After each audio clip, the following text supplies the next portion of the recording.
এই অর্ঘ, এখানে কিভাবে দাঁড়িয়েছো? কেন স্যার দেখতে পাচ্ছেন না নিজের পায়ে দাঁড়িয়ে আছি? তোমার মনে হয় না তুমি একটু বেশি কথা বলো? আপনার মনে হয় না আপনি একটু বেশি প্রশ্ন করেন? তুই তো বড় হারামি ছেলে। স্যার বড়রা তো ঘরে আছে, আমি তো সব থেকে ছোট। কিন্তু আমি তো শুধু প্রশ্ন করছিলাম। কেন আমি কি আপনার বউ নাকি যে সব প্রশ্নের উত্তর দেবো?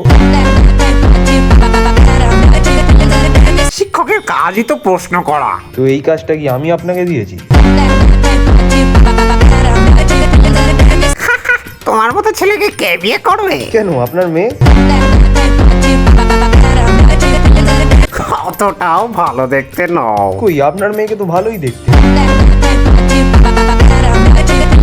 আরে আমি তোমাকে নিয়ে কথা বলছি। স্যার আমাকে নিয়ে বিয়ের কথা আমার মা বাবার সাথেই বলবেন না হয়।